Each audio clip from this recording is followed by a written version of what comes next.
What's up, everybody? Back here with y'all with another automotive video. So in this video, I'm gonna show y'all how to diagnose a bad fuel pump. So there can be some telltale signs beforehand before a fuel pump begins to fail, or it can just go out at once with no sign and just leave you stranded. So in this video, the vehicle in particular is a 2001 Chevrolet. It's got a 5.3 Vortec motor in it. So I'm gonna show y'all how to diagnose a bad fuel pump. All right, so before you dive into everything that I am about to go ahead and show you, first what you wanna do really is take your negative battery terminal off and reset your ECM and your electrical system. Just because with this year model and this generation on these Chevrolets, they have something like a weird flaw in the electrical with the fuel system. Like I was gonna tell y'all, my buddy had this same generation Tahoe, and his Tahoe, it would break down, and he would have to take his fuel relay out of the relay box, and it would be really hot. He would have to like take it out and let it warm up and leave it out for like a minute. Same with like the negative battery cable, and then he would put it back in, and then it would fire right back up, and he'd be good for a while. So yeah, before you do that, what I'm gonna show you, like I said, just reset your battery, reset your system, leave it off for 60 seconds, and that could do the trick. And in this case, that's all we had to do, and it turned right back over. But I'm still gonna show y'all what to do to diagnose a potential faulty fuel pump. So let's get to it. All right, so sometimes I've had this issue before with the fuel pump going out on a Ford. It wouldn't even try to turn over, so it was no crank or start. In this situation, this is generally what will happen. It'll try to turn over, but it'll just be a crank, no start. So that's a common fuel delivery problem. All right, so there's a clip on your intake where your intake hooks onto your throttle body. You just want to remove that and expose your throttle body right there. Also, real quick, on your fuel rail, your pressure valve is right here. You can unscrew that, and then you kind of just push down on the valve in there.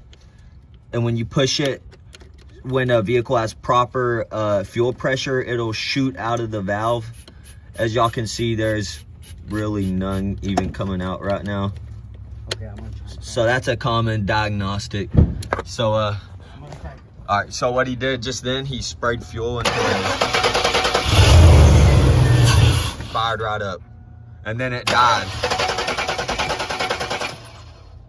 So yeah, you can spray fuel in your throttle body. A lot of people will say don't do it. Really, it's not a big deal. It's not gonna hurt nothing.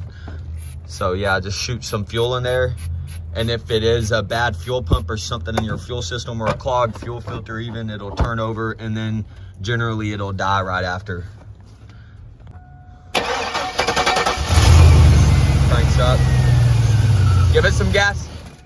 Boom, and see, when he tried to give it some gas, it died immediately. And now it won't turn back over. So that's that is diagnosing pretty much that your fuel pump is bad. You might want to replace your filter depending on your situation first. In this situation, with no fuel pressure in the fuel rail, get it on. Boom, see, no fuel's coming out. Fuel pump isn't sending fuel through the fuel system. Yeah, so also you might want to check your fuel pump relay. My uncle just mentioned, I almost forgot to tell y'all. So just to make sure, I've had a buddy have an issue with the fuel pump relay on a Tahoe. So he had to kind of like take it out and re-put it back in. So you can just swap it with another relay. And that's another way to diagnose the fuel pump. It still won't fire over when we swap these relays. So we know it's not the relay and it's gonna be the fuel pump.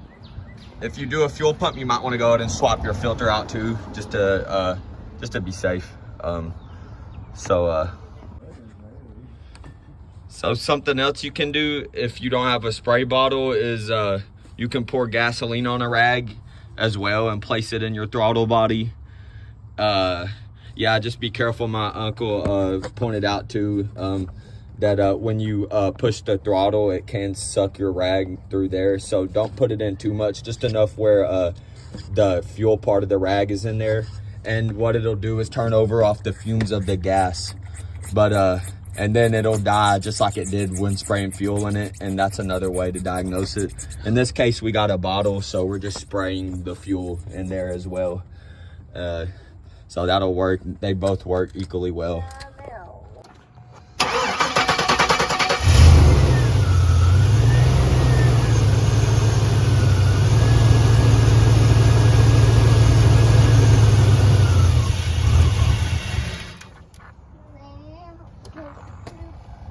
Could have listened to it before.